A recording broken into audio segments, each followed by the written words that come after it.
De retour à l'émission en compagnie de Rémi Villemur. On a aussi une invitée qui est avec nous, Miranda Farah. Elle est coach.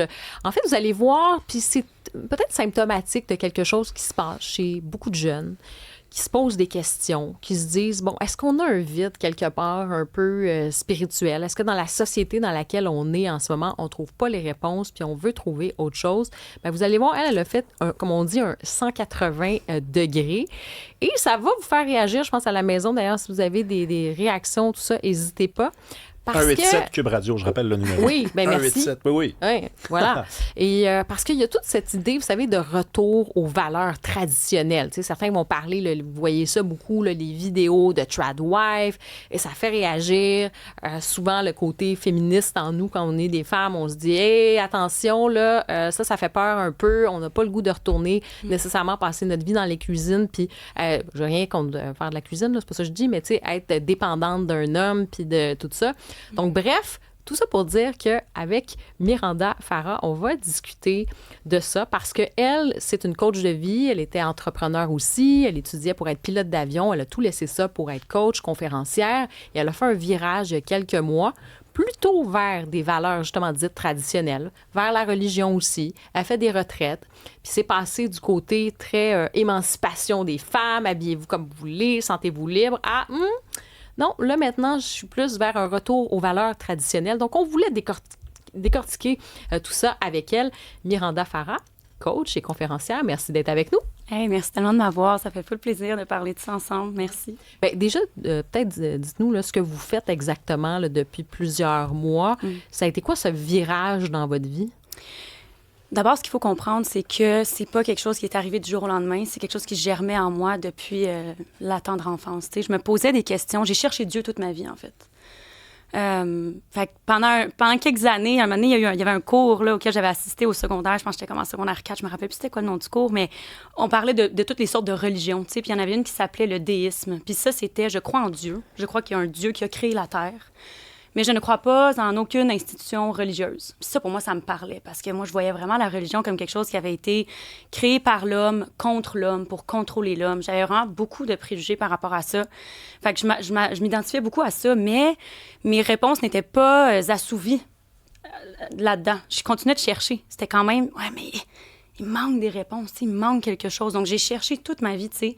C'est ce qui a fait que j'ai été comme dans le New Age, comme on l'entend, tu sais. L'astrologie, le tarot, tu sais, comme tu peux croire en...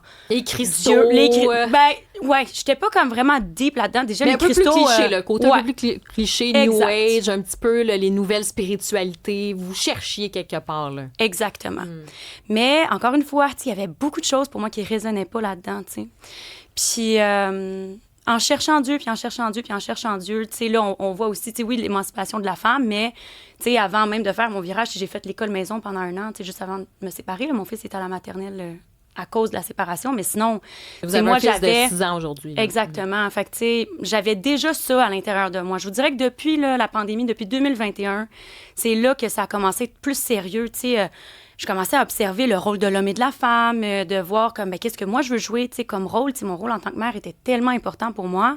Fait que j'observais comment on le valorisait dans notre société, puis c'était quoi le rôle de la femme puis de la mère dans notre société. Donc, bref, je me posais vraiment déjà beaucoup de questions. Mais vous n'avez pas rencontré un homme qui vous a mis ça dans la tête? Non. Donc, vous êtes même séparés avant? Oui. OK, parce que ça défait un peu le mythe. Là. On imagine souvent une fille, par exemple, qui met... Parce qu'il y a des vidéos de vous, là, où vous montrez, vous dansez, vous faites du twerking. Là, c'est la fameuse opération de gymnastique là, où on se met quasiment à la moitié du corps en avant puis les 2 fesses qui branlent en arrière. Exact. Ça, c'était vous avant. Vous faites plus ça aujourd'hui. Non. C'est pas un gars que vous avez rencontré puis qui vous a dit viens du bon côté de la force. Non. C'est fou parce que tu sais les manières dont je m'habillais avant, tu sais les gens ils pensent que genre puis c'est l'histoire de certaines personnes puis c'est vraiment correct, chacun son témoignage, vraiment c'est ça qui est important de comprendre quand on a une rencontre avec Dieu puis qu'on choisit vraiment de lui donner sa vie. On a un témoignage, une marche différente pour chacun d'entre nous, tu sais, mais pour moi, c'était déjà des questions que je me posais. Ça faisait des années que, mettons, j'allais dans un festival ou dans un événement puis j'étais habillée à moitié nue. Quand j'arrêtais pour mettre du gaz en route vers cet événement-là, ben j'étais pas à l'aise de sortir de ma voiture puis d'aller mettre du gaz en dedans, tu sais. Mais quand j'arrivais au festival, là, j'étais correct. Tu sais, tout le monde, OK, là, c'est correct. Fait que je me posais beaucoup de questions à savoir pourquoi je suis à l'aise avec une telle tenue dans un certain environnement, mais pas dans un autre. Ça Ça restait pas bien à l'intérieur de moi. J'ai jamais trouvé la réponse à ça, puis j'étais comme... C'est weird, il y avait toujours un petit quelque chose, tu sais, qui disait comme... Couvre-toi un peu plus. Puis moi, je me disais, ben non, c'est la honte, tu sais, c'est comment on a réprimé la femme, comment on a fait culpabiliser la femme, puis on a essayé de contrôler puis d'oppresser la femme dans nos sociétés, right? C'est ça qui parle pour moi. Fait que c'est ça que je me disais tout le temps. Fait que j'étais comme, faut juste que je passe par-dessus la honte. Mais ça passait jamais, il y avait toujours une petite voix. Là, on va juste pour situer, là, pour les gens qui nous écoutent à la maison. Donc, on a compris, vous avez 30 ans. Puis là, vous avez fait un virage parce qu'avant, vous êtes aussi influenceuse là, sur les réseaux sociaux. Donc, avant, vous faisiez des vidéos un peu plus sexy, tout ça. Puis à un moment donné, vous avez décidé d'aller vers des valeurs plus traditionnelles. Vous êtes tourné davantage vers la religion, vers Dieu, enfin, comment vous le définissez. Et là, vous prônez un peu plus des valeurs traditionnelles. Mais, tu sais, il y a quelque chose en moi, comme je disais, comme femme... Moi qui peux, tu sais, j'ai aucun problème que chacun ait ses valeurs, tout ça, mais cette idée-là, ça peut faire peur aussi pour les femmes de dire, mais c'est quoi cette affaire-là? Là? Elle veut un retour en arrière. Retourner en arrière, se cacher, s'habiller d'une façon, se couvrir. C'est pas juste de la pudeur, c'est comme...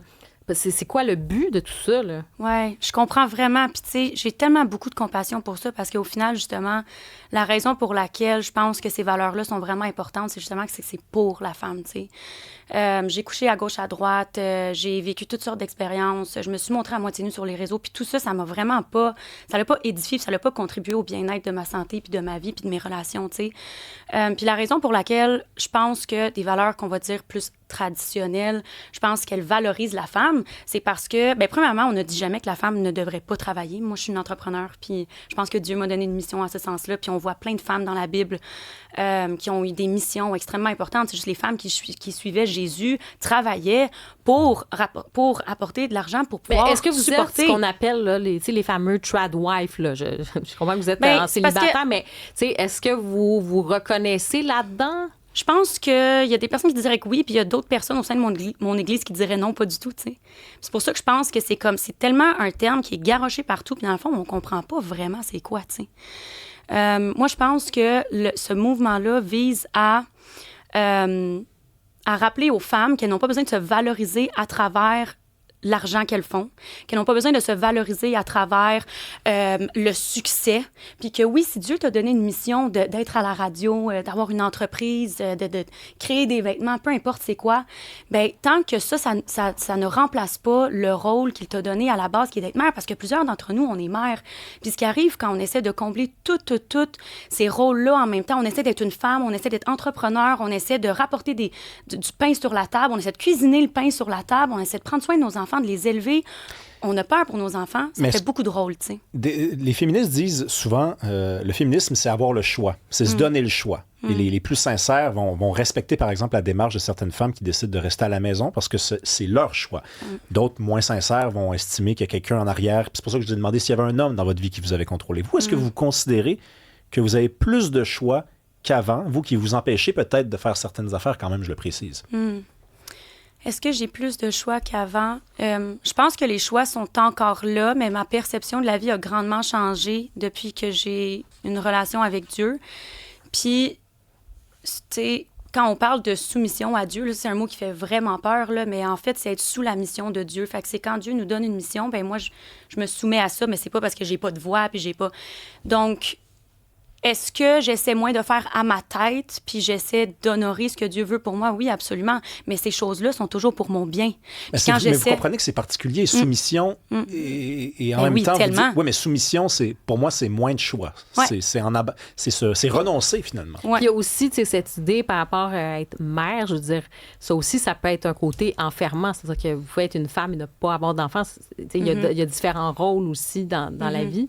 Est-ce que c'est une réaction à la société d'aujourd'hui, quelque part? Tu sais, le vide spirituel. Peut-être cette société d'ultra-performance qu'à un moment donné, on dit, là, c'est assez, puis je veux me reconnecter à autre chose parce que c'est trop. Ouais. Rapidement, en 10 secondes, parce qu'on...